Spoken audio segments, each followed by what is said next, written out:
In a sense, Reform have already won these local elections because they are contesting virtually every seat. I'm delighted to be joined today by the legendary pollster, Sir John Curtice. Now, John, huge set of local elections up next week. Talk us through the top lines in terms of what we're likely to see. There's a big set of elections in terms of Westminster's interest in what they are going to tell us, because, of course, these are elections that are occurring at the time when the opinion polls suggest that support for the UK Labour government has fallen away more rapidly than that for any newly elected government, and that Reform are the principal party to have risen since the last election, as a result of which Labour and Reform roughly neck and neck in the opinion polls. Conservatives, who have shown so far no sign of recovery, if anything, in a slightly worse position than they were last July, but with the Greens still knocking even more loudly on the door than they have done in the past, and the Democrats also, if anything, in a slightly better position they were last summer.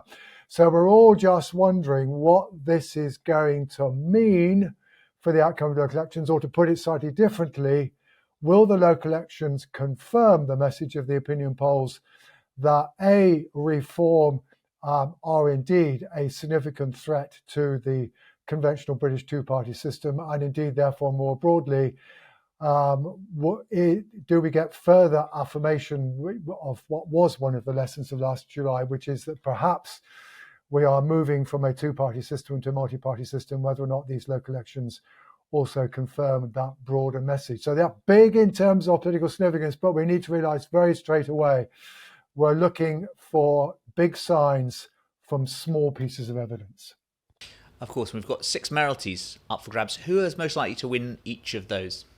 Well, we do have, for what it's worth, a certain amount of opinion polling, which in a sense is both interesting, but also it illustrates what is going to be the wider problem with anticipating what happens in these elections. So YouGov today, Friday, have published estimates. Now, they're also just opinion polls.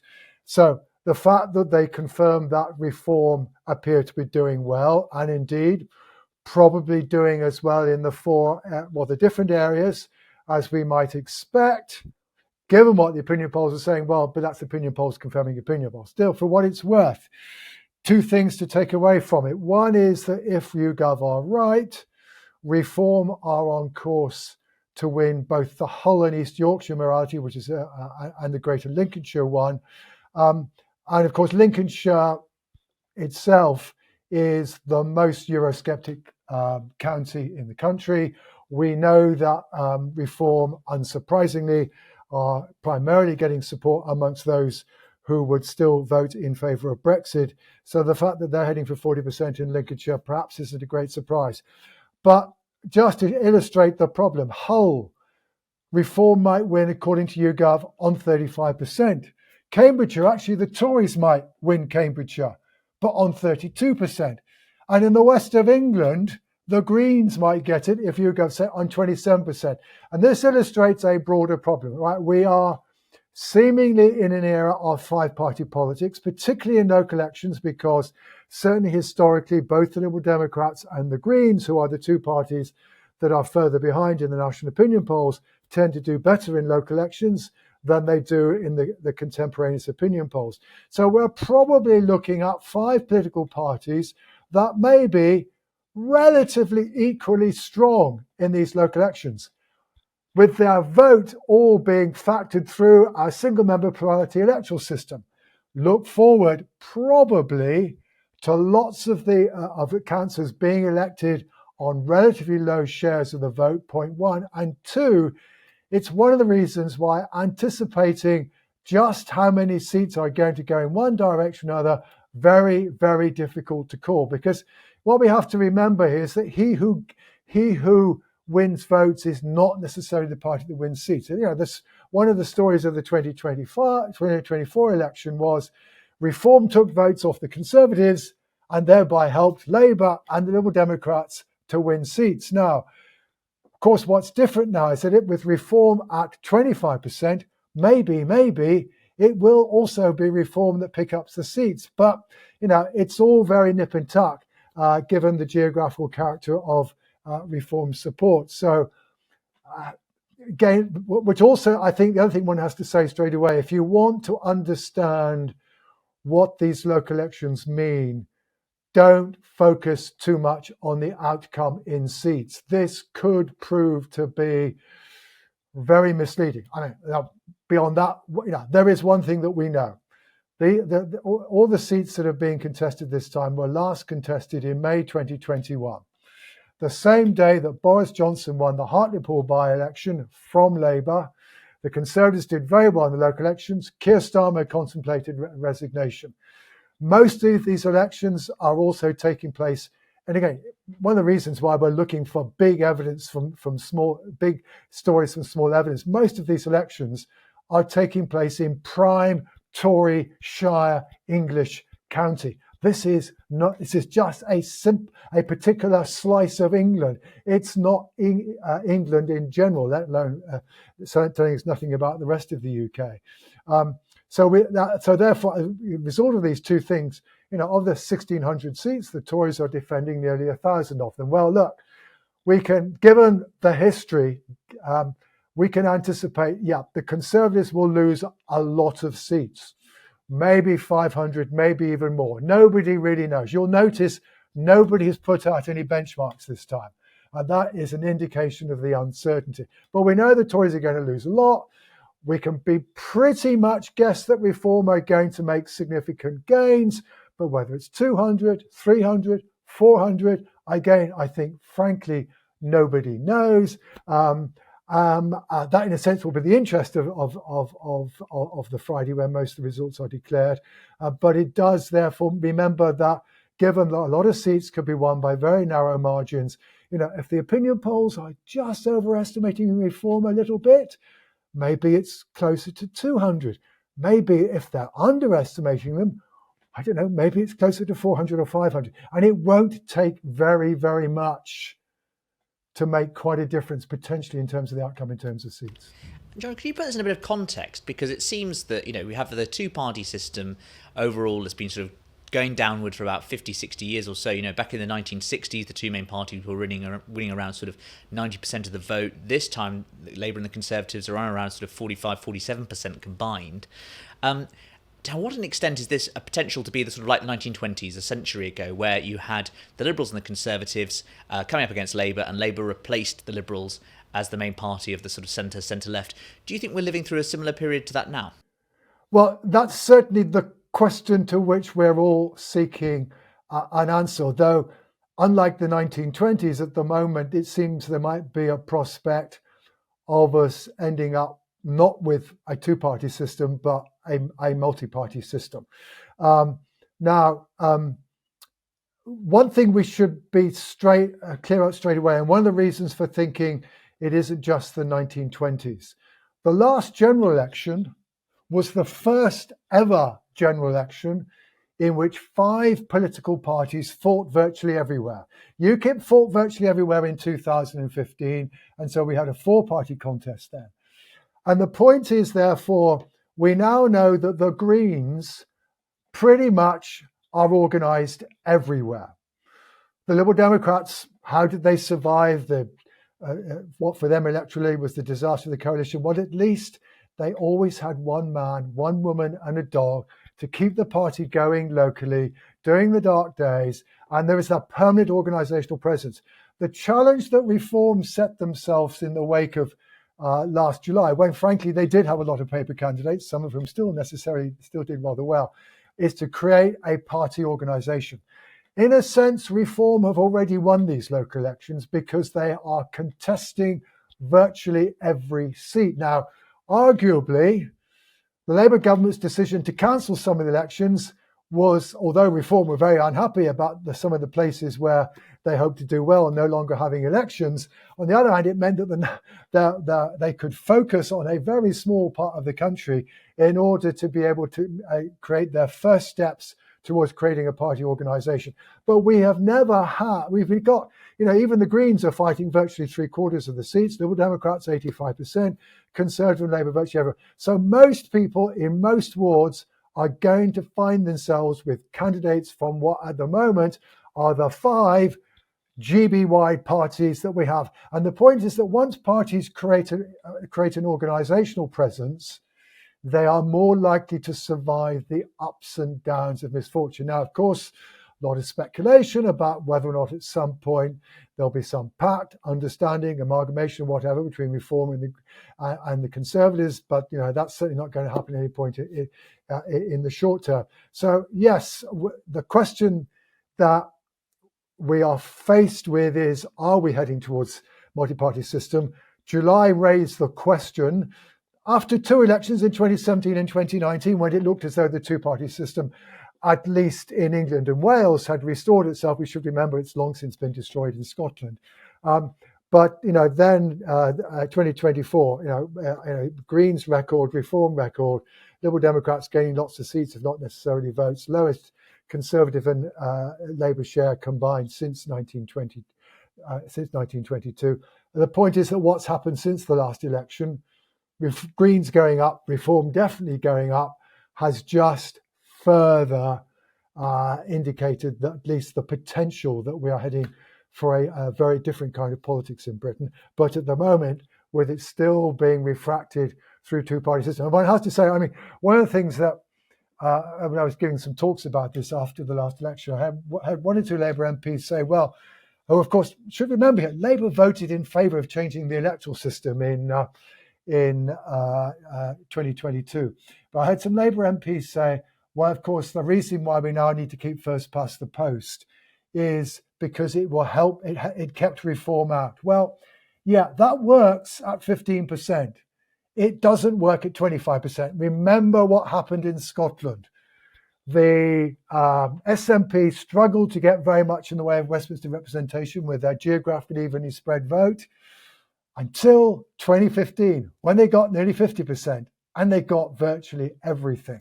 And the point is that Reform, even at 25%, but with nobody else doing better than them, as we've seen from some of the attempts to estimate what might happen, Reform potentially get at least as many seats as the Conservatives and Labour, because that geographically evenly spread is no longer a disadvantage. And again, that helps to understand why we just don't know how many seats they're going to get, because Reform basically are fighting virtually all of these wards for the first time. We can kind of make a bit of a guess that, for example, in Lincolnshire, again, which also has a county council election as well as the mayoral election we've talked about, that we kind of anticipate they might do pretty well there because it's pretty Eurosceptic. Same is true of parts of Kent, maybe not so well in Oxfordshire, which is rather Remainy country, as is true of much of Cambridgeshire. But just how well they're going to manage to turn whatever vote they get into seats in the middle bits in between, places which are not particularly pro-Brexit, but equally not particularly pro-Remain. That's very, very difficult to call. And you mentioned, of course, the importance of party organisation.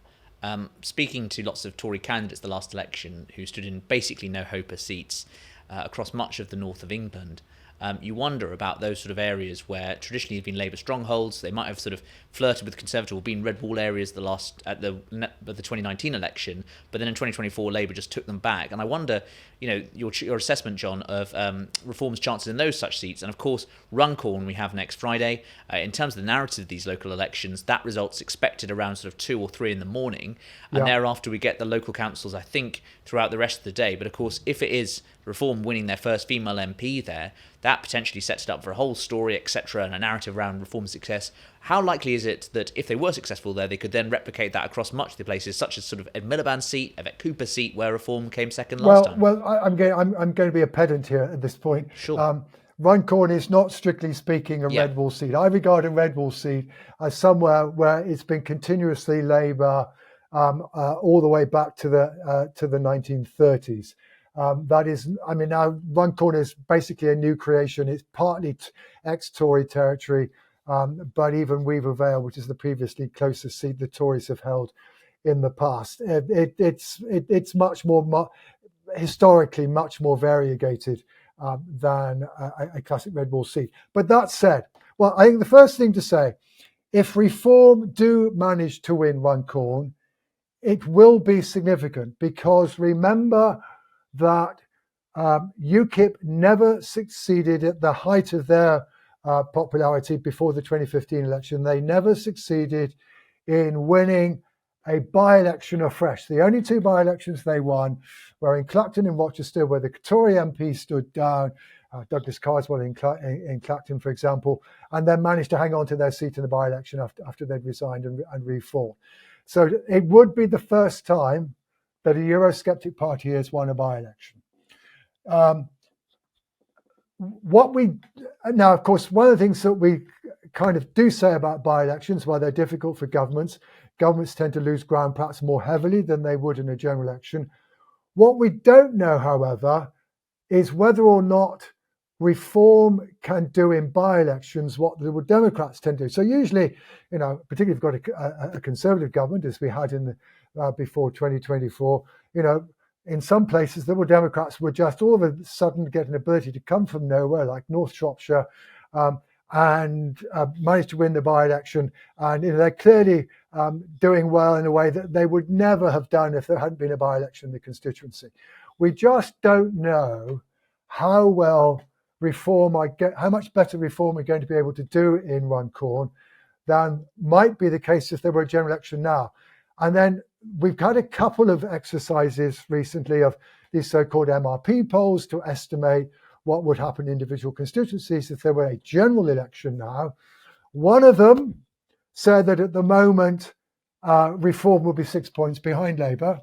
The other said reform would be 4 points ahead of Labour. Now, I think certainly if those two polls were at all right, it looks as though reform will be close. I certainly don't think it's an easy win for reform, because at the end of the day, they are starting off quite a considerable way behind the Labour Party. I mean, the Labour Party has a 30 or well over 30-point lead, and there's not that much of a Conservative vote to squeeze. And Reform are still in the national opinion polls finding it easier to pick up votes off the Tories than they are of Labour. But the converse of that, therefore, is again to emphasise how remarkable it would be if Reform were actually to win the seat. And I think you're certainly right. That will help to set up the narrative. And of course, what's also true is that the mayoral contests, I think they're all of them being declared overnight. And if indeed YouGov are right, and at least a couple of them go to Reform, again, as it were, we will start on Friday morning with basically, I don't know, maybe Labour and Tory spokesmen will decide to give the Today programme a miss for once. I mean, who knows? But otherwise, we have to remember that actually most of the results are being declared on Friday afternoon. We've got one or two councils, but that's it, counting overnight. But, that in itself will be enough for Reform to grab the headlines, and it will represent a significant achievement. It will be evidence that perhaps indeed anywhere where Labour are defending a seat with Reform in second place is a by-election that Labour will be wise to try to avoid if at all possible. And just the final question, how does Sir John Curtice spend is he planning to spend the election night? And how do you prepare? I mean, there's a famous clip from 1987 general election where David Dimmerby is caught snaffling a Mars bar to give him strength to get through the programme. I just wonder what your tips were to survive an election night. Well, I mean, I have to say to you that I was looking forward to half a night's sleep on election night, because with so few contests being contested overnight, the BBC weren't going to run an overnight programme, so we'd have to get up at around 4 or 5 and make sure we knew what was happening by the morning for the handful of results that are happening. And then, of course, they put the by-election on. So now there is an overnight programme. So, I mean, the real difficulty, Patrick, actually is not overnight. It's by about 5 o'clock the following day. And because much of the action is on the Friday afternoon, that's very difficult. And whereas in the case of a general election, it's all over by then. So actually, local elections are more demanding than general elections in terms of stamina. Otherwise, the truth is, well, in the end, the political story is, I mean, the challenge of being able to ascertain and tell the political story correctly is always quite difficult. It's going to be particularly difficult this time. I won't bore you, but there are lots of technical reasons to do with ward boundary changes, to do with the difference between county electoral divisions and district wards. These are a very difficult set of elections to analyse. You have to go and do it a variety of different ways. But it's the challenge of being able to tell the story and trying to identify the story correctly, and sometimes maybe very, very gently twigging the tail of a slight sense of over-exaggeration in which parties are sometimes inclined to engage when talking about their election performance. It's the challenge of dealing with that. At the end of the day, ensures you have a sleepless night. Well, thank you very much, John, for joining us today on Coffee House Shots. You're welcome.